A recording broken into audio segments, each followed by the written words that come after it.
The late autumn winds carried a chill through the small American village, tugging at the wooden shutters and rattling loose boards on the houses that lined the dirt road. Smoke rose from chimneys, carrying with it the scent of pine and hickory. Yet despite the warmth of the hearths within, not all souls in the village knew comfort.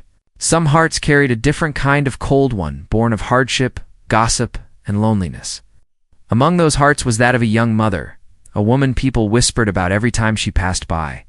She was the widow, the outsider, the one raising a child without the shelter of a husband's name. And in a time when appearances meant everything, that burden was heavier than most could bear. Her small cottage sat at the edge of the village, not far from the river where the mill turned its wheels day and night. The boards of her house were weathered and the roof sagged in places, but it was kept as tidy as her means allowed. Each morning, before the sun had fully risen, she could be seen fetching water from the well or carrying firewood with her child. Clutching at her skirts, though her face was soft and her eyes gentle, most men in town kept their distance, and most women only offered her the kind of politeness that never reached the heart. To them, she was a reminder of misfortune, a woman touched by sorrow, and many believed that marrying her would invite trouble into their lives. So she bore their silence, their sidelong glances, and their whispers, all while doing her best to give her child the love she once dreamed of receiving herself. The child, a bright-eyed little one with a laugh like a bell, was her only comfort. Yet even that joy was sometimes dimmed by the cruelty of the world. Children in the village, repeating words overheard at home, asked why their mother had no husband, why no man wanted her. They called the child the orphan, as though it were a mark of shame. The mother would kneel down, brushing away tears, and tell her little one that they were not alone, that someday kindness would find them. She spoke these words softly, like prayers carried into the cold night air, though deep inside she feared she was promising something that might never come. In those days, the village was shaped by the hands of men who toiled in the woods. Lumberjacks rose with the dawn and returned long after dusk, their shoulders broad, their palms calloused, their lives hardened by frost and danger. They were respected for their labor, but rarely understood, for they lived more among trees than people. One of them was different. He had no wife waiting by the fire, no children rushing to greet him at the door. His cabin stood apart from the others, sturdy and plain, surrounded by stacked logs and silence. He was known in the village as the quiet one, the man who spoke little but worked harder than most. Some pitied his solitude, while others simply accepted it as the way of a man who seemed to prefer the company of the forest. The widow noticed him, though she tried not to. Each time he passed by her cottage on his way into the woods, she would catch herself watching, wondering about the stillness in his gaze. Unlike the other men, he did not look at her with disdain or pity. If anything, he barely looked at her at all, and perhaps that, too, was a kind of mercy. But the child noticed him as well. Children have a way of seeing beyond walls built by pride and pain, and one afternoon, when the lumberjack paused near the well, the little one toddled over and offered him a flower plucked from the grass. The man's rough hands held it gently, and for the first time in many years, a small smile flickered across his face. Yet kindness was not enough to quiet the voices of the village. People talked. They said no man in his right mind would take a woman with such burdens, that she was better off resigned to her fate. The more they whispered, the heavier the mother's days became. Nights grew colder, and so did her hope. Sometimes, when her child was asleep, she would sit by the window and watch the lamplight fade from the other houses, wondering how long she could endure the loneliness pressing against her walls. She was too proud to beg for help, too weary to fight against the tide of judgment. All she had was her love for her child, and though that love was fierce, it did not put food on the table or warmth in the hearth. Still, life has a way of weaving paths together when least expected. One stormy evening, when the wind howled down from the mountains and the rain struck the roof like hammer blows, a knock came at her door. She hesitated, heart pounding, for few ever came to her home uninvited. When she opened it, the lumberjack stood there, his coat dripping, his expression as solemn as ever. He had come not to offer charity, but something else, something that would change both their lives. She did not know whether to fear him, trust him, or slam the door to keep her fragile world from breaking apart. The villagers, had they seen, would have had much to say. They would call it foolish, reckless, even shameful. But in that moment, with the storm raging around them and the child stirring in the background, the mother realized that life does not always follow the rules set by those who watch from the safety of their warm homes. Sometimes it is shaped instead by the hands of those brave enough to step into the unknown, even when it costs them everything they thought they knew. And so, as the fire sputtered low and shadows danced along the cottage walls, the widow and the lonely lumberjack stood facing each other for the first time, not as strangers, but as two souls whose fates were about to entwine in ways neither could yet imagine. What would come of that meeting? No one could have predicted. The whispers of the village would soon grow louder, the challenges sharper, and the sacrifices heavier. But for the widow and her child, and for the man who had known only silence in his lonely cabin, this was only the beginning, a moment suspended between despair and hope, waiting for the courage to tip it one way or the other. The storm outside roared louder as the mother stood frozen in her doorway, clutching the edge of the wood as if it could steady her trembling heart. The lumberjack did not step inside right away. He stood with the rain dripping from his hat and shoulders, his breath visible in the cold air. His silence was heavy, but it wasn't the same silence of indifference she had long grown used to. This one felt different, more like the pause of someone weighing every word before speaking. She could almost hear the racing of her own heart as the child stirred behind her, mumbling in half-sleep. She wanted to ask why he had come, what he wanted, but her tongue clung to the roof of her mouth. In her years of being alone, she had grown used to answering no one's questions but her own. And now she didn't know how to begin. Finally, the lumberjack cleared his throat, his voice low and rough from years of shouting over the crash of falling trees.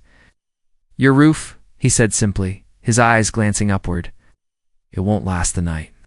His words were not an insult, not a judgment, just a fact. She blinked at him, taken off guard, then followed his gaze to where water already seeped through the beams. Shame burned her cheeks. She wanted to explain, to tell him she had done all she could with the little she had, but she swallowed the words. They would sound like excuses, and she had grown weary of making those. Without waiting for her permission, he stepped forward, lifting a bundle from his shoulder. A few planks of wood, tools wrapped in canvas. She had not even noticed he was carrying them. A moment instinct told her to refuse, to push him back into the storm before the village saw and began their cruel whispering again. But the child gave a soft cry in the other room, and in that moment pride bent beneath love. She stepped aside, allowing him in. The sound of the storm faded behind the closed door, leaving only the crackling of the fire and the heavy, awkward quiet between them. He set his tools by the hearth and glanced around the cottage. His eyes did not linger on the sparse furniture or the patched quilts. He did not carry that look of pity she so often endured. Instead, he studied the beams, the walls, the broken roof above, as though the house itself was a problem he meant to solve. She found herself watching him, searching for signs of judgment, but there was none. He moved with the calm certainty of a man who knew what it was to mend things others would have left broken. As the hours stretched on, he worked steadily, climbing to the roof when the rain eased for a while, then returning inside to patch leaks. In steady beams, she offered him warm broth, her hands trembling slightly as she set it on the table. He nodded in thanks, but said little. Words were not his way. It was in the quiet rhythm of his labor that his thoughts seemed to speak. And though she barely knew him, a strange peace settled in her chest each time she heard the sure strike of his hammer or the firm step of his boots against the floorboards. Still, unease tugged at her. She knew what the villagers would say if they saw him here, working under her roof while her child slept in the next room. They would turn it into a tale of shame, painting her as desperate and him as a fool. She could already hear the biting remarks, the sly laughter at her expense. It made her want to hide her face, to keep the walls of her cottage higher, stronger.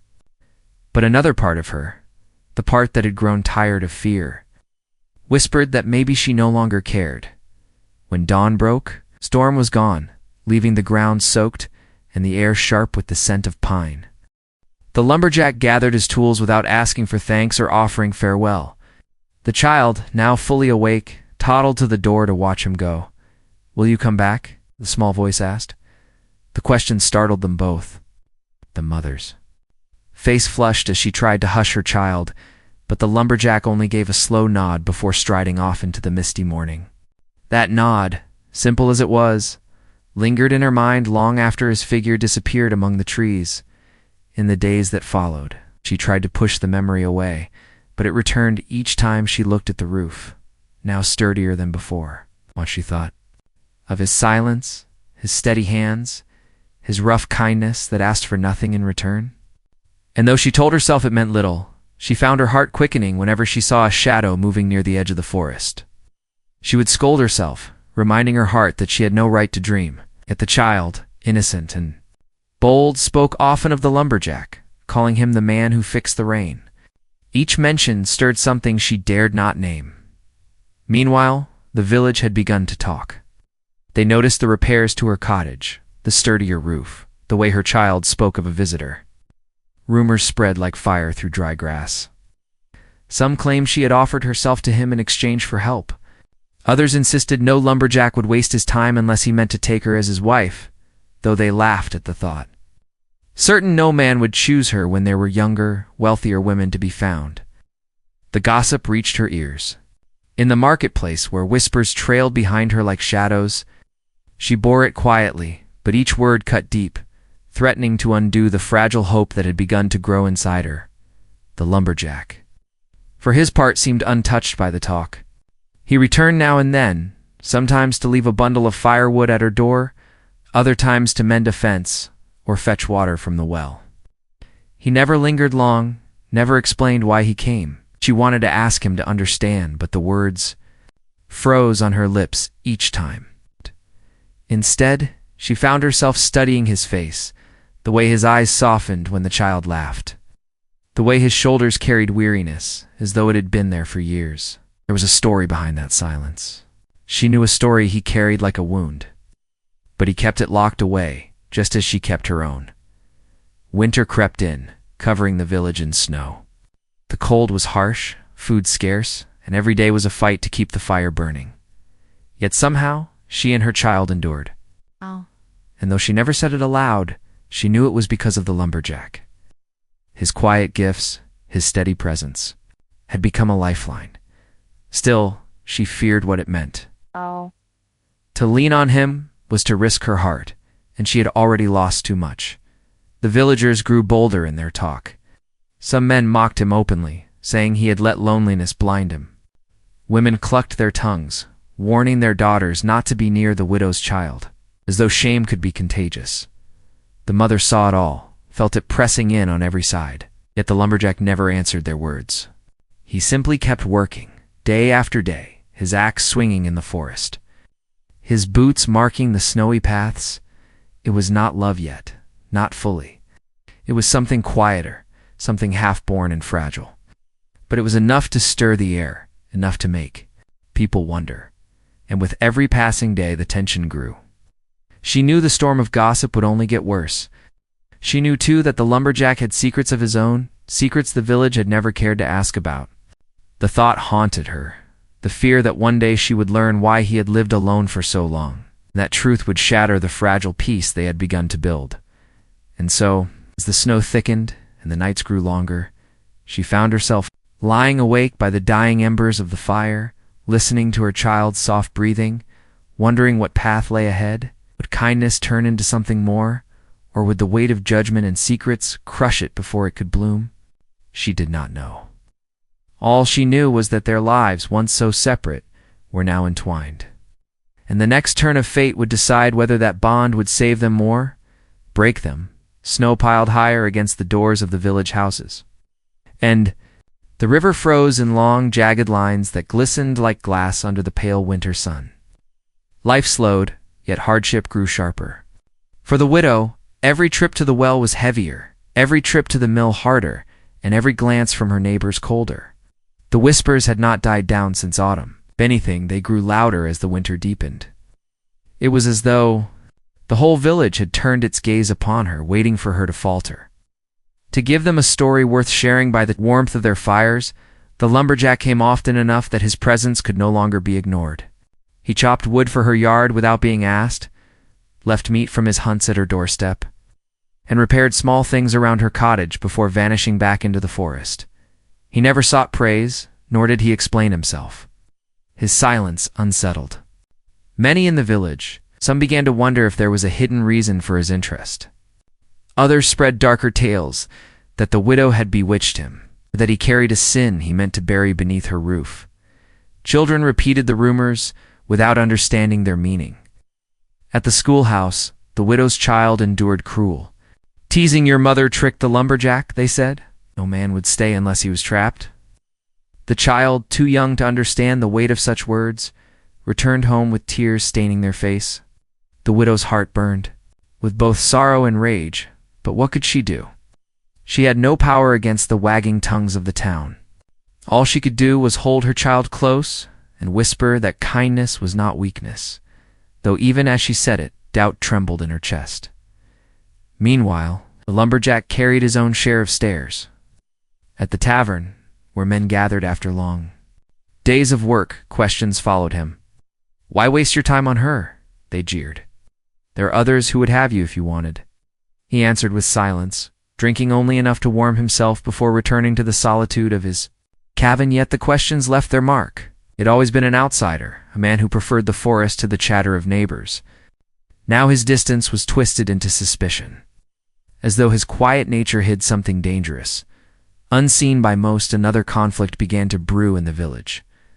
The mill owner, a stern man with sharp eyes, had noticed the lumberjack's visits to the widow's cottage, did not speak of it openly, but he carried his disapproval in the way he looked at her each time she came for flour. Some said he had once courted her before she married her late husband. Others whispered he had wished to claim her land after she was widowed. Whatever the truth, his gaze carried a bitterness she could not mistake. His influence in the village was strong, and his disfavor spread quietly, like cracks in ice. The widow herself was caught between gratitude and fear. She owed the lumberjack more than she could ever repay, yet she dreaded the weight of what his kindness might cost them both. There were moments when he stood at her door with snow in his beard and firewood in his arms, that her heart felt lighter than it had in years. But those moments always carried shadows of what the world outside her cottage would say, of how quickly happiness could be taken from her once more. One evening, as the wind howled against the shutters, she dared to ask him why. "Why do you help us?" Her voice trembled in the quiet, her hands twisting in her lap. The lumberjack paused, the flames of the hearth flickering across his worn face. For a long moment he said nothing, and she feared he would turn away as so many others had. At last he spoke softly, as though each word had been carved out of stone, because no one else will. It was not the answer she expected. She searched his eyes for more, but he lowered his gaze, returning to the work of mending a chair leg as if the matter were finished. Yet she knew there was more behind those words. There was something in the heaviness of his tone, a story he kept locked deep within himself. She wanted to press him, but the fear of what she might uncover silenced her. The child, however, was bolder. "Do you have a family?" they asked one night, their small voice carrying easily through the quiet room.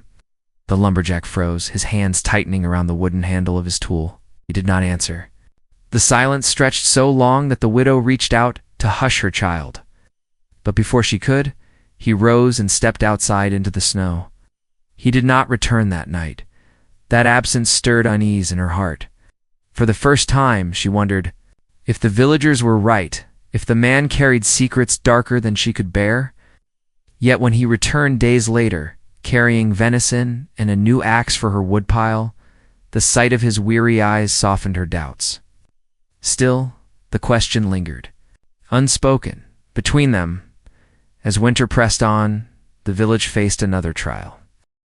A merchant caravan became trapped in the mountain pass, and supplies ran short. Hunger gnawed at households, and tempers flared in the tavern and marketplace.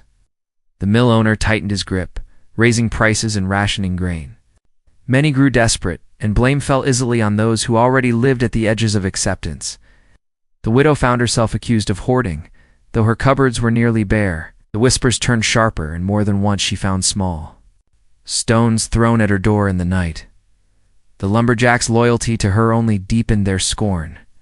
He began to notice eyes following him when he entered the village, voices dropping to low murmurs as he passed. Some men began to challenge him, openly questioning his honor, daring him to answer with his fists. He refused, though his silence was mistaken for weakness.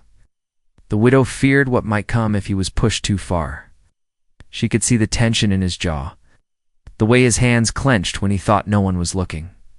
The child, sensing the growing storm, clung closer to them both. In their innocence, they did not fully understand the weight of the village's cruelty. But they understood enough to know that their small family was under threat. And in that fragile bond, mother, child, and the lonely lumberjack, the seeds of both hope and tragedy were sown. The mill owner's bitterness grew more dangerous with each passing week. One cold evening, he confronted the widow at the well.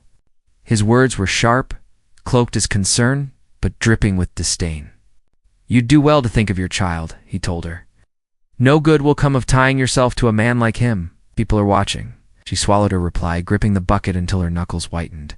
Fear pricked at her, for she knew his influence could turn whispers into action. When she told the lumberjack, he said nothing at first.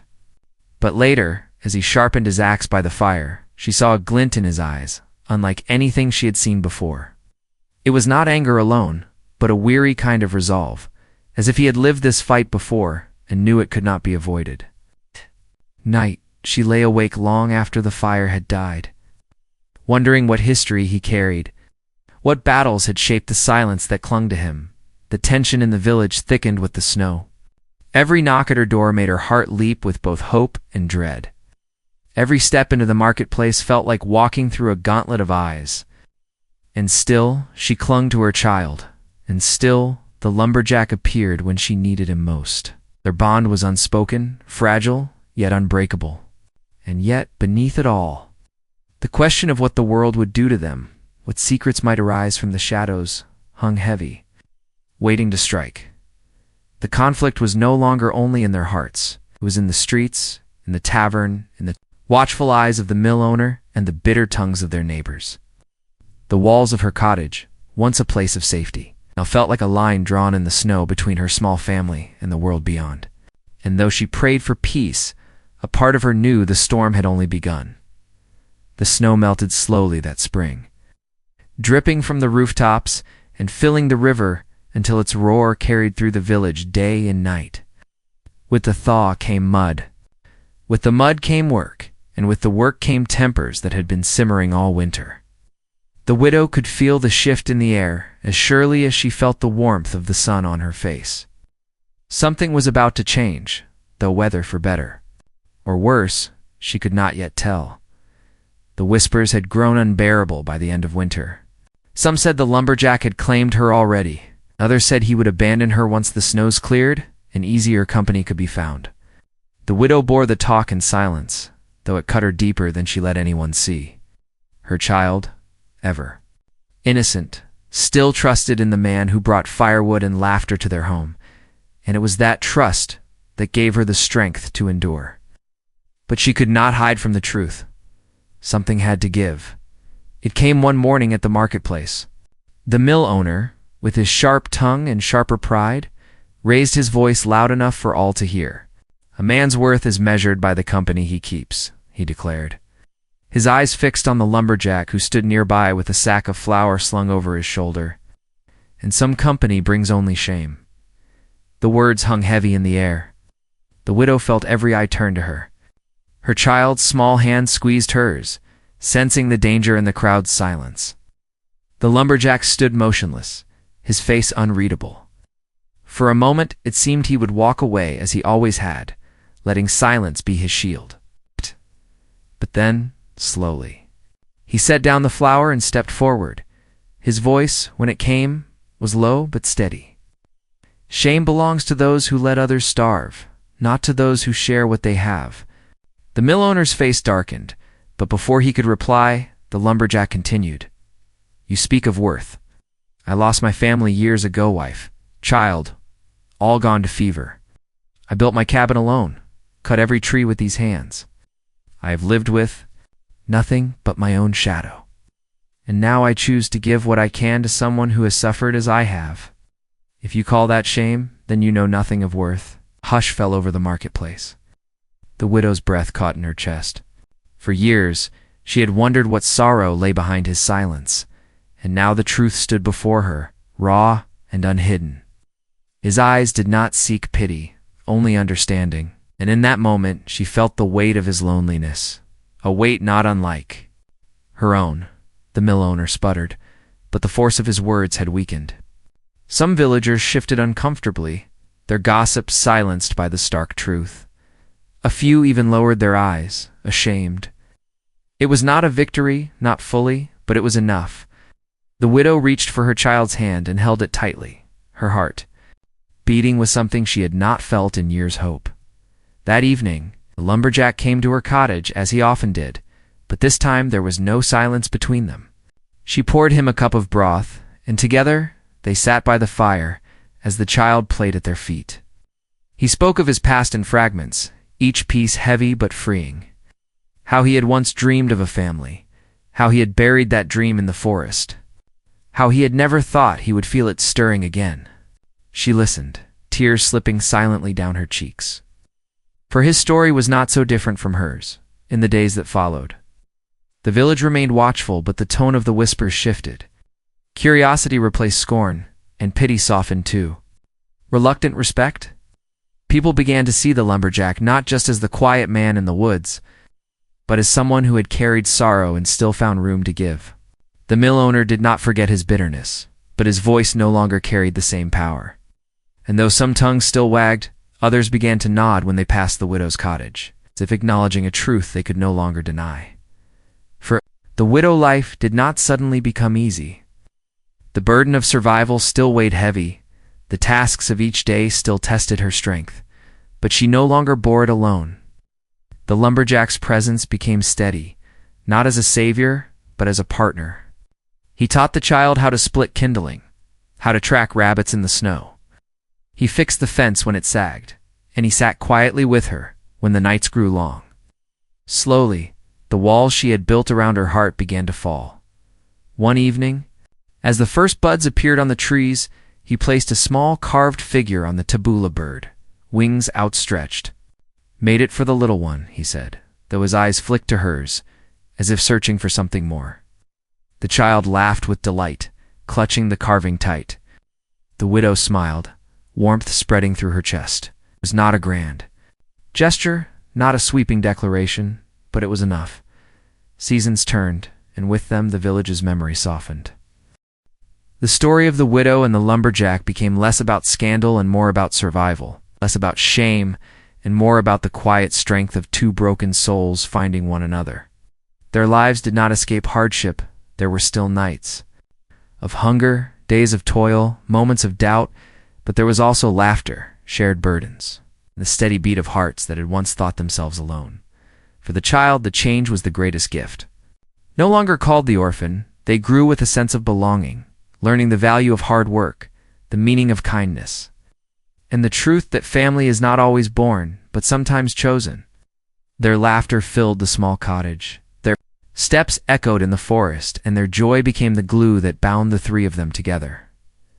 The widow often thought back to the stormy night when the lumberjack had first knocked at her door, how close she had come to turning him away, how easily she might have let fear guide her. Instead, she had stepped aside, and in that simple act, she had opened a path to a life she had never dared to imagine. The lumberjack never became a man of many words, but he did not need to. His presence spoke louder than speeches. His hands built more than wood. In the quiet of the evenings, when the fire burned low and the child slept soundly, the widow would rest beside him, her heart know. longer heavy with loneliness. And though the world outside their walls might still judge, she no longer cared. She had found her worth not in their approval, but in the love that had grown, steady and true, in the most unlikely of places. Years later, when the child was grown, and the lumberjack's hair had turned silver, the story was told differently in the village. No one remembered the sharp whispers, only the strength of the family that had endured. People spoke of the widow who never gave up, of the child who grew bright despite shadows, of the man who chose love after loss. Their names faded into time. But their story lingered, a quiet reminder that even in the harshest winters, warmth can be found where hearts are brave enough to open. And so the widow's cottage, once marked by pity and gossip, became a place remembered for something else entirely: the simple, enduring truth that no one is ever beyond hope, and that love, in its truest form, often comes not with fanfare or fortune, but with quiet steps, rough hands, and the courage to stay when others turn away. That was the gift the lonely lumberjack had given her, and the gift she had given him in return. Not a life without struggle, but a life shared. And in that sharing, they found what they both had once believed lost forever: